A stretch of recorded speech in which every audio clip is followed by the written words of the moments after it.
ನಮಸ್ಕಾರ ಸ್ನೇಹಿತರೆ, MDR studios Kannada ಚಾನೆಲ್ಗೆ ಸ್ವಾಗತ. ಇವತ್ತಿನ ವಿಶೇಷ ಕಲಾವಿದರು ಕಾಶಿನಾಥ್. ಕಾಶಿನಾಥ್ ಒಬ್ಬ ಭಾರತೀಯ ನಟ, ನಿರ್ದೇಶಕ ಮತ್ತು ನಿರ್ಮಾಪಕರಾಗಿದ್ದು ಪ್ರಧಾನವಾಗಿ ಕನ್ನಡ ಚಲನಚಿತ್ರಗಳಲ್ಲಿ ಕೆಲಸ ಮಾಡಿದ್ದರು. ಅವರು ಹಿಂದಿ ಮತ್ತು ಮಲಯಾಳಂ ಚಲನಚಿತ್ರಗಳಲ್ಲಿಯೂ ಕೆಲಸ ಮಾಡಿದ್ದಾರೆ. 80ರ ದಶಕದ ಸ್ಯಾಂಡಲ್ವುಡ್ನ ಜನಪ್ರಿಯ ನಟ ಹಾಗೂ ನಿರ್ದೇಶಕರಾಗಿದ್ದರು. 3 ದಶಕಗಳವರೆಗೆ ವೃತ್ತಿ ಜೀವನದಲ್ಲಿ ಕಾಶಿನಾಥ್ 40ಕ್ಕೂ ಹೆಚ್ಚು ಚಿತ್ರಗಳಲ್ಲಿ ತಮ್ಮನ್ನು ತಾವು ತೊಡಗಿಸಿಕೊಂಡಿದ್ದರು.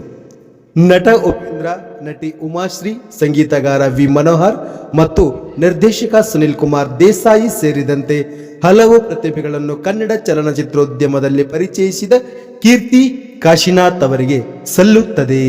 ನಮಸ್ಕಾರ ಸ್ನೇಹಿತರೆ, ಕಲಾವಿದರ ಪರಿಚಯವನ್ನೊಳಗೊಂಡಂತ ಕಾರ್ಯಕ್ರಮ ಇದು ನಿಮಗೆ ಇಷ್ಟ ಆಗಿದ್ರೆ ಈ ನಮ್ಮ ಚಾನೆಲ್ನ ಲೈಕ್ ಮಾಡಿ, ಶೇರ್ ಮಾಡಿ, ಕಮೆಂಟ್ ಮಾಡಿ. ನೀವಿನ್ನು ಸಬ್ಸ್ಕ್ರೈಬ್ ಮಾಡ್ಕೊಂಡಿಲ್ಲ ಅಂದ್ರೆ ಸಬ್ಸ್ಕ್ರೈಬ್ ಮಾಡ್ಕೊಳ್ಳಿ ಅಂತ ಹೇಳ್ತಾ ಬನ್ನಿ ಸ್ನೇಹಿತರೆ.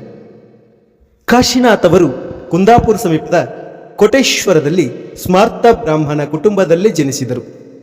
ಇವರು ಬೆಂಗಳೂರಿನ ವಿಜಯ ಕಾಲೇಜಿನಲ್ಲಿ ವ್ಯಾಸಂಗ ಮುಗಿಸಿದರು. ಹಾಸ್ಯಚಿತ್ರ ಅಪರೂಪದ ಅತಿಥಿಗಳು 1976ರ ಮೂಲಕ ನಿರ್ದೇಶಕರಾಗಿ ತಮ್ಮ ಚಿತ್ರರಂಗಕ್ಕೆ ಪ್ರವೇಶ ಮಾಡಿದರು. ಕಾಶಿನಾಥ್ ಸಸ್ಪೆನ್ಸ್ ಥ್ರಿಲ್ಲರ್ ಅಪರಿಚಿತ 1978ರೊಂದಿಗೆ ಬೆಳಕಿಗೆ ಬಂದರು.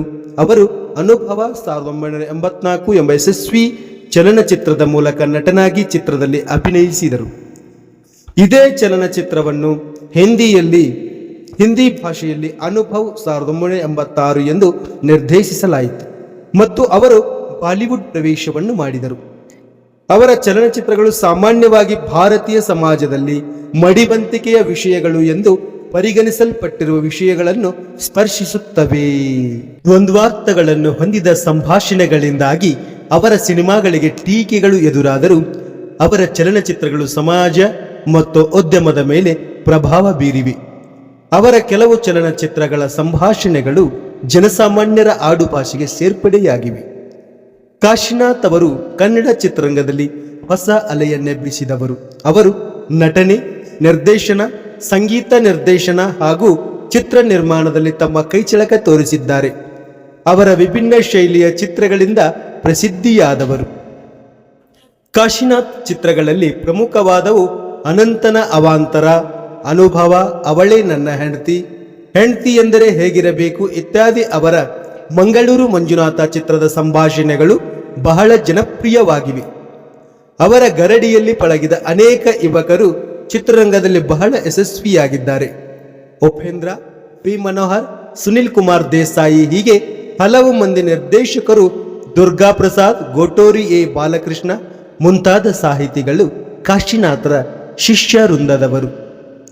ಇವರ ಅಜಗಜಾಂತರ 1991 ಎಂಬ ಚಿತ್ರವನ್ನು ಹಿಂದಿಯಲ್ಲಿ ಜುದಾಯಿ ಎಂದು 1997ರಲ್ಲಿ ರಿಮೇಕ್ ಮಾಡಲಾಗಿದೆ. ಇದರಲ್ಲಿ ಅನಿಲ್ ಕಪೂರ್, ಶ್ರೀದೇವಿ ಹಾಗೂ ಊರ್ಮಿಳಾ ಮಾತೋಂಡ್ಕರ್ ಅಭಿನಯಿಸಿದ್ದಾರೆ. ಇವರು ಕಡಿಮೆ ವೆಚ್ಚದಲ್ಲಿ ಉತ್ತಮ ಚಿತ್ರಗಳನ್ನು ನಿರ್ಮಿಸುವಲ್ಲಿ ಸಿದ್ಧಹಸ್ತರು.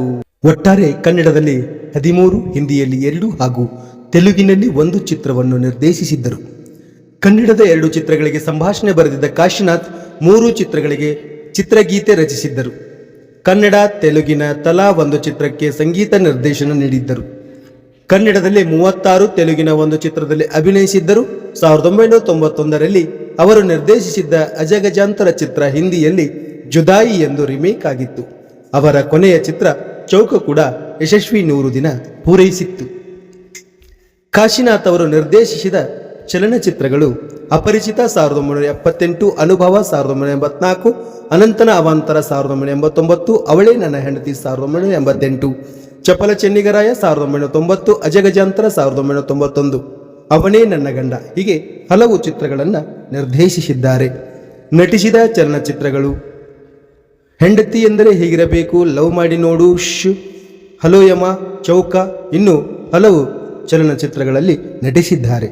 ಹೀಗೆ ಕನ್ನಡ ಚಲನಚಿತ್ರ ಸಿನಿ ರಸಿಕರನ್ನು ರಂಜಿಸಿದ ಕಲಾವಿದರಾದ ಕಾಶಿನಾಥ್ ಅವರು ರಕ್ತ ಕ್ಯಾನ್ಸರ್ನಿಂದ ಬಳಲುತ್ತಿದ್ದರು. ಅವರು ದಿನಾಂಕ 18/1 2018ರಲ್ಲಿ ಬೆಂಗಳೂರಿನ ಆಸ್ಪತ್ರೆಯೊಂದರಲ್ಲಿ ನಿಧನರಾದರು. ಅವರಿಗೆ 67 ವರ್ಷ ವಯಸ್ಸಾಗಿತ್ತು. ಕನ್ನಡ ಚಿತ್ರರಂಗವನ್ನು ರಂಜಿಸಿದ ಕಲಾವಿದ ಕಾಶಿನಾಥ್ ಅವರು ಇಂತಹ ಕಲಾವಿದರು ಮತ್ತೆ ನಮ್ಮ ಚಿತ್ರರಂಗದಲ್ಲಿ ಬರಲಿ, ಮತ್ತೆ ನಮ್ಮ ಚಿತ್ರರಂಗವನ್ನು ಶ್ರೀಮಂತಗೊಳಿಸಲಿ ಅಂತ ಹೇಳ್ತಾ, ಪ್ರಿಯ ಸ್ನೇಹಿತರೆ, ಈ ಮಾಹಿತಿ ನಿಮಗೆ ಇಷ್ಟ ಆಗಿದ್ರೆ ಈ ನಮ್ಮ ಚಾನೆಲ್ನ ಲೈಕ್ ಮಾಡಿ, ಶೇರ್ ಮಾಡಿ, ಕಾಮೆಂಟ್ ಮಾಡಿ, ಹಾಗೂ ನೀವಿನ್ನು ಸಬ್ಸ್ಕ್ರೈಬ್ ಮಾಡ್ಕೊಂಡಿಲ್ಲ ಅಂದರೆ ಸಬ್ಸ್ಕ್ರೈಬ್ ಮಾಡ್ಕೊಳ್ಳಿ ಅಂತ ಹೇಳ್ತಾ, ಮತ್ತೆ ಮುಂದಿನ ಕಲಾವಿದರೊಂದಿಗೆ ಭೇಟಿಯಾಗ್ತೀನಿ ಅಂತ ಹೇಳ್ತಾ, ನಮಸ್ಕಾರ ಸ್ನೇಹಿತರೆ, ನಮಸ್ಕಾರ.